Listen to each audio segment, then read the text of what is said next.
lagi siswa mengalami keracunan usai minum susu yang dibagikan di sekolah.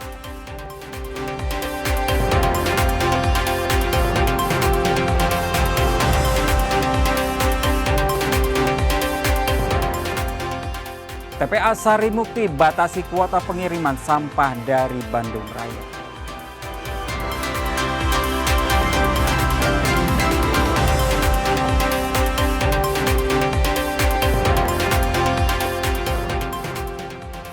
Meskipun juara MotoGP telah direngkuh Marc Marquez, ajang GP Mandalika dijamin tetap menarik.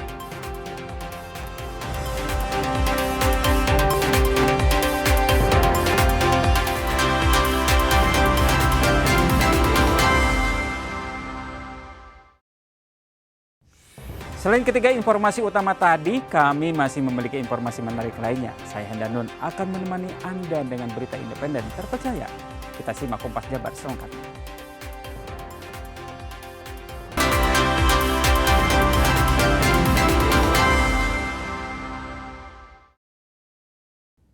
Puluhan siswa di 3 sekolah di Kecamatan Kadungora, Kabupaten Garut mengalami keracunan. Para siswa mengalami keracunan usai minum susu yang dibagikan di sekolah.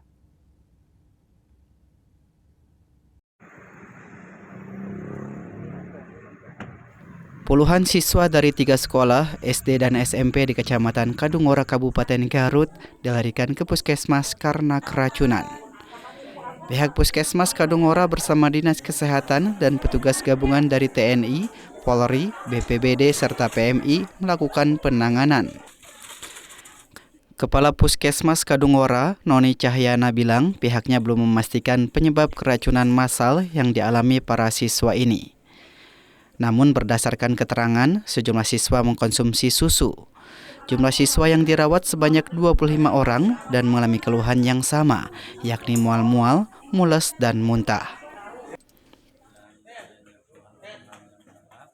Ya, sementara ini yang sudah masuk ke perawatan 19 orang dan di UGD juga masih ada sekitar 90 orang yang datang sedang ditindak, diinfus dan juga diberikan obat.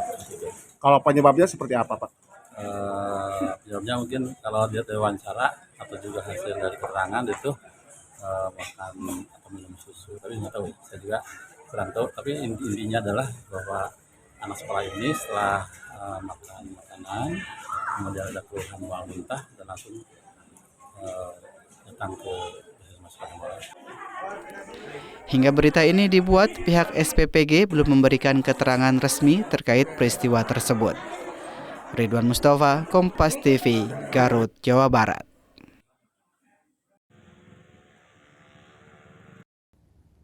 Korban keracunan dari susu paket MBG di Kadungora, Garut terus bertambah jadi 148 siswa. Sebagian besar korban dirawat di 2 puskesmas dan rumah sakit.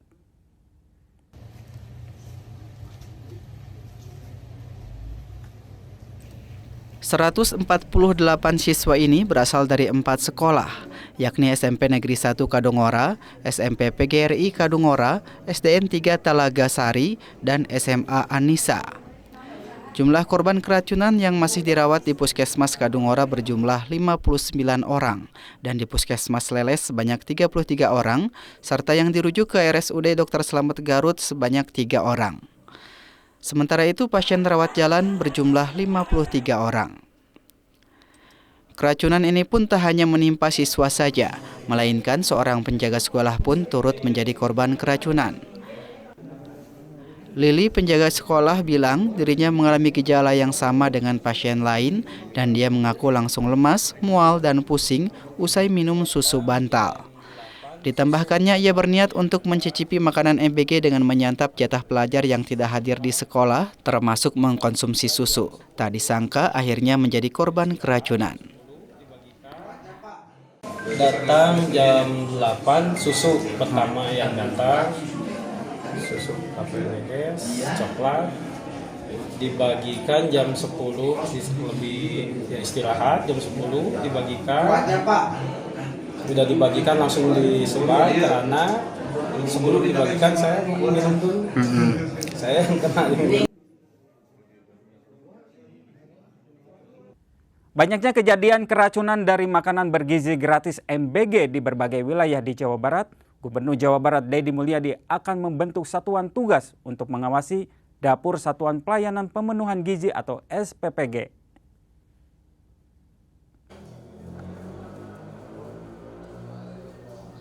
Dengan adanya Satgas MBG, masyarakat dan siswa dapat mengadukan terkait kualitas makanan yang diterima. Sehingga bila terjadi kecurangan bisa langsung di-cross-check dan diaudit. Jika terbukti ada kecurangan, bisa disanksi administrasi hingga pidana. Deddy Mulyadi juga menghimbau agar dapur SPPG diwajibkan untuk mengutamakan kualitas sajian makanan yang akan diberikan kepada siswa. Langkah ini diambil guna mencegah terulangnya kasus keracunan massal seperti yang menimpa ratusan siswa di Kecamatan Cipongkor, Kabupaten Bandung Barat.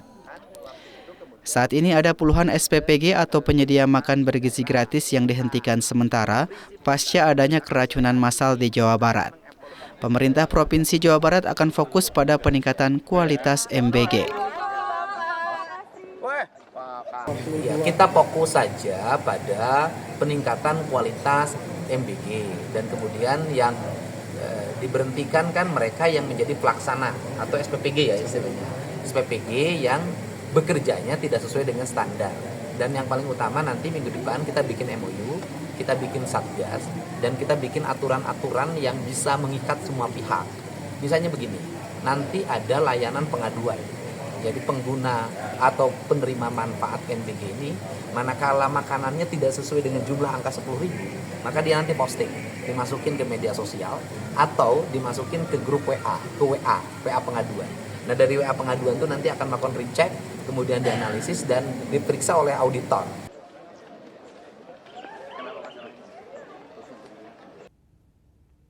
Banyaknya kejadian keracunan yang diduga dari menu makanan paket MBG, salah satu SPPG di Kecamatan Ciberem, Kota Sukabumi, memperketat pola pengawasan internal. Persiapan dilakukan dari memilih bahan makanan sampai distribusi.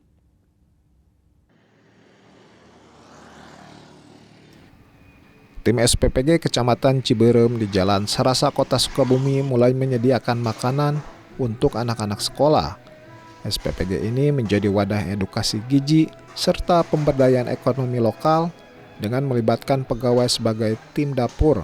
Tahap pertama tim dapur SPPG biasanya dimulai dengan memilih sayuran dan lauk pauk. Proses memasak dimulai pada jam 2 dini hari demi menjaga kualitas makanan. Proses memasak di dapur ini dibagi dalam 2 tahap. Tahap pertama dilakukan pada dini hari dan tahap kedua pada waktu subuh sekitar pukul 4 hingga 5 pagi. Distribusi pun dilakukan secara bertahap. Tahap pertama ditunjukkan untuk anak-anak TK, RA, dan sekolah dasar. Sementara tahap kedua dilanjutkan pada siang hari untuk SMP dan SMA. Proses memasak dan distribusi menjadi 2 tahap agar makanan tetap terjaga kualitasnya hingga sampai ke anak-anak. Tim bersama ahli gizi sudah mempersiapkan hidangan dengan kandungan gizi yang seimbang sesuai kebutuhan. Untuk memasak kita memang melalui beberapa tahapan. Pertama adalah tahap persiapan ya oleh tim persiapan bahan makanan. Mereka mempersiapkan segala sesuatunya dari mulai memilah sayuran, memilah lauk pauk. Setelah dipilah, mereka lalu mempersiapkan dengan baik. Setelah itu baru nanti pada tahapan tim memasak dapur. Tim memasak dapur itu mulai melaksanakan olahan itu pada tengah malam, dini hari sekitar jam 1 sampai jam 2 malam. Persiapan matang dari tim SPPG Kecamatan Ciberem, Kota Sukabumi diharapkan dapat memenuhi kebutuhan gizi anak-anak di sekolah, sekaligus menghadirkan menu sesuai selera siswa. Setiap hari, Kepala SPPG terus memantau persiapannya. Andris Muhtar, Kompas TV, Sukabumi, Jawa Barat. TPA Sarimukti batasi kuota pengiriman sampah dari Bandung Raya. Informasi selengkapnya akan hadir sesaat lagi.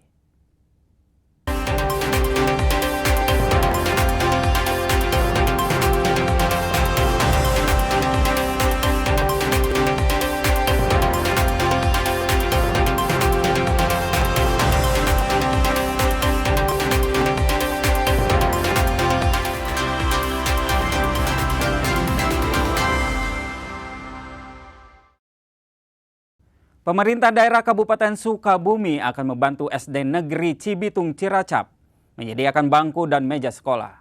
Bangku dan meja akan dikirim minggu ini. SD Negeri Cibitung di Kampung Cibitung, Desa Pasir Panjang, Kecamatan Ciracap, Kabupaten Sukabumi akan menerima bangku dan meja sehingga para siswa tidak lagi belajar di lantai. Menurut Sekretaris Daerah Kabupaten Sukabumi, Ade Suryaman, pihaknya akan mengirim bangku dan meja pada pekan ini sebanyak 16 meja dan 32 bangku serta meja guru. Hasil perkembangan terakhir bahwa SD Cibitung kan kemarin muridnya itu anak sekolah ya menulis di lantai. Tapi insya Allah hari Kamis sarana prasarana baik itu bangku, terus meja dan sarana lainnya akan dikirim, akan dipenuhi. Insya Allah sudah selesai. Jumlahnya berapa, Pak? Jumlahnya 16 meja, 32 kursi, nanti 1 lemari. Di Kabupaten Sukabumi tercatat ada 1.215 sekolah dasar yang tersebar di 47 kecamatan. Saat ini pihak Dinas Pendidikan telah mengajukan bantuan ke pemerintah pusat melalui program revitalisasi. Sehingga nantinya di tahun 2026, sekolah yang kekurangan ataupun sekolah rusak akan mendapatkan bantuan revitalisasi. Andres Muhtar, Kompas TV, Sukabumi, Jawa Barat. Kuota pembuangan sampah ke TPA Sarimukti mulai dibatasi. Pemprov Jabar himbau daerah yang terlibat menyelesaikan sebagian masalah sampah di daerah masing-masing. Kuota pembuangan sampah ke TPA Sarimukti di Kabupaten Bandung Barat mulai dibatasi per 1 Agustus kemarin. Aturan ini diterapkan untuk memperpanjang usia pemanfaatan zona perluasan atau zona 5 yang saat ini menjadi tumpuan wilayah Bandung Raya. Terkait hal tersebut, Gubernur Jawa Barat Deddy Mulyadi mengatakan, pemerintah daerah diimbau harus menyelesaikan sebagian masalah sampah di daerah masing-masing. Oleh karena itu, wali kota dan bupati harus cekatan menyelesaikannya.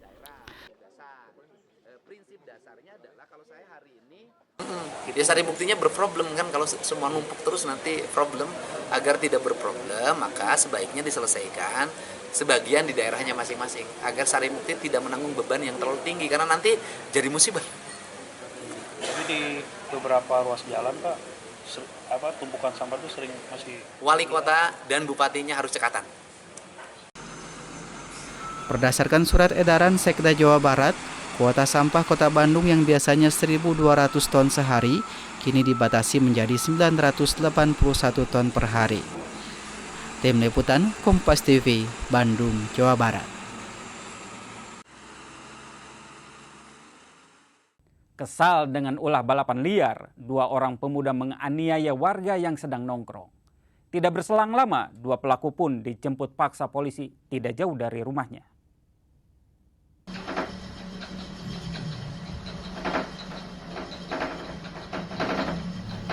Pembacokan yang dilakukan 2 orang pemuda di kawasan Rancasari, Kota Bandung sempat viral di media sosial.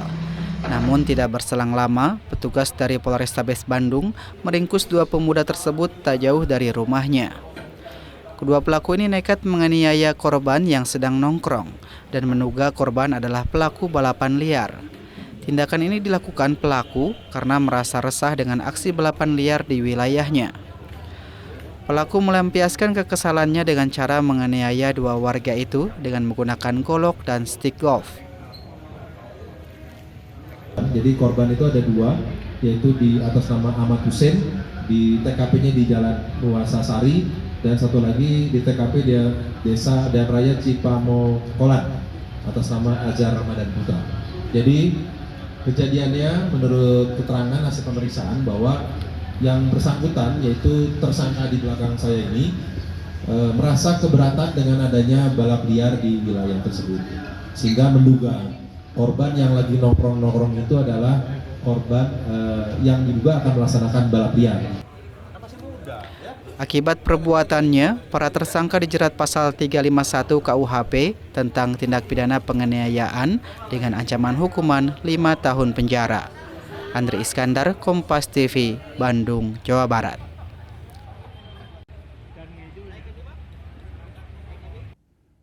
Meskipun juara MotoGP telah direngkuh Marc Marquez, ajang GP Mandalika dijamin tetap menarik. Informasinya akan hadir sesaat lagi setelah jeda iklan berikut ini.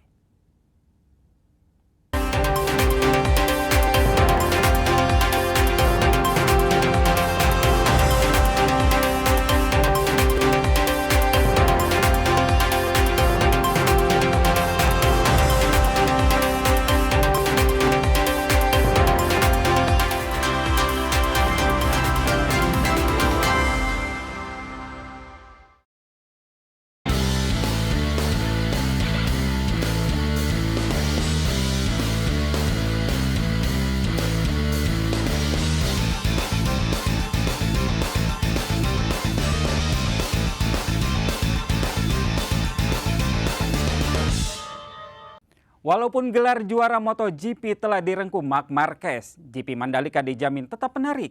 Penyelenggara pastikan ada selebrasi khusus untuk sang juara.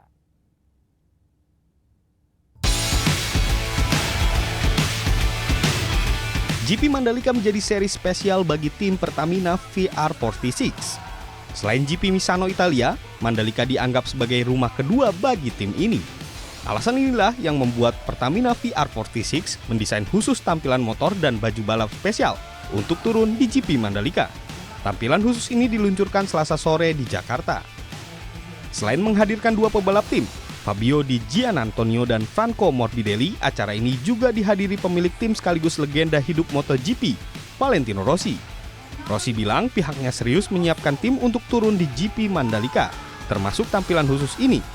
Nuansa kental Indonesia dengan aksen batik dikombinasikan warna kuning yang jadi ciri khas Rossi saat balapan. Tampilan ini diharapkan jadi motivasi ekstra bagi Frankie dan Di Gia untuk menuntaskan target podium di Mandalika. So this is our second home race here in Indonesia, and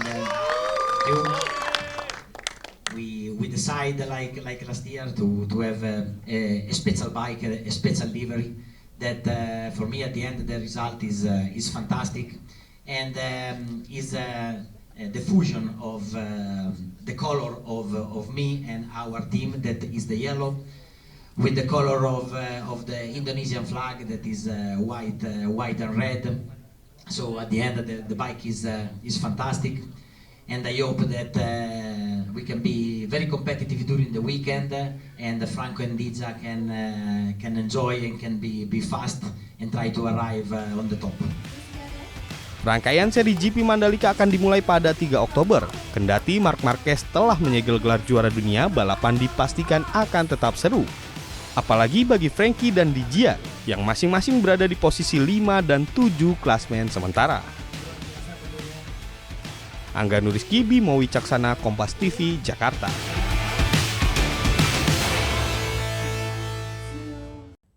Sambut GP Mandalika, tim Pertamina VR46 tampil beda dengan tampilan motor dan baju balap spesial.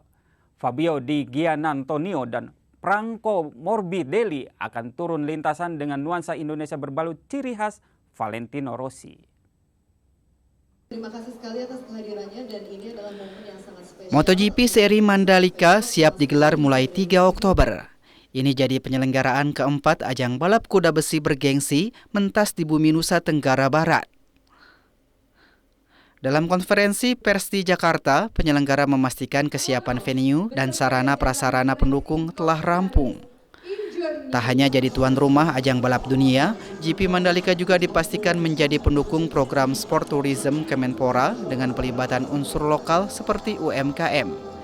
GP Mandalika juga akan tetap menarik meski Marc Marquez telah dinobatkan sebagai juara dunia, sebab akan ada rangkaian selebrasi gelar juara dunia The Baby Alien. Jadi memang ini momen yang sangat luar biasa ya, karena Marc Marquez hari ini landing as a world champion. Jadi kita akan menerima Marc Marquez sebagai world champion di Jakarta. Nah, di Lombok juga kita sudah siapkan Riders Parade yang luar biasa. Jadi antusiasmenya sangat luar biasa. Kita tahu sebelum-sebelumnya memang Marc Marquez selalu ada jatuh tuh di Mandalika. Tapi kali ini he comes as a world champion, jadi kami juga sangat bangga menerima Marc Marquez hari ini dan nanti di Lombok di hari Rabu ya untuk Riders Parade. Dan saya rasa masyarakat Lombok sudah sangat excited untuk menerima Marc Marquez.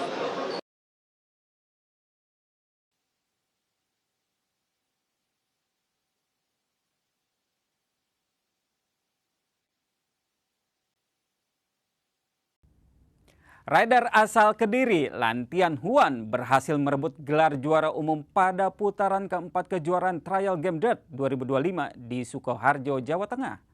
Hasil ini membuat penentuan gelar juara musim harus berlanjut hingga seri pamungkas di Bandung Oktober ini.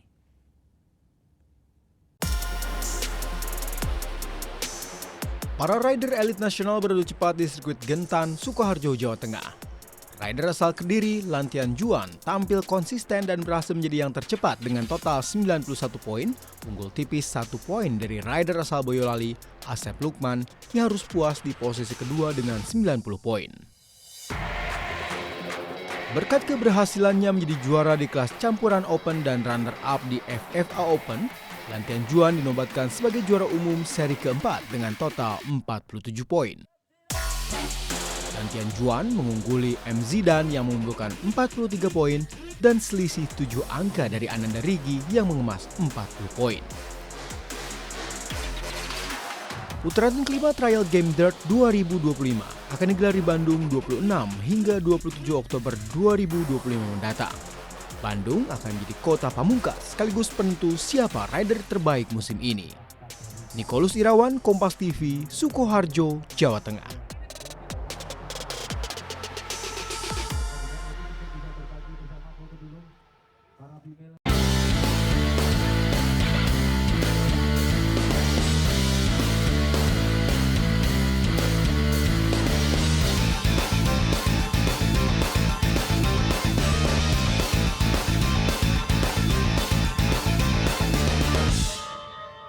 Saudara, dengan berakhirnya informasi tadi sekaligus mengakhiri Kompas Jabar episode hari ini.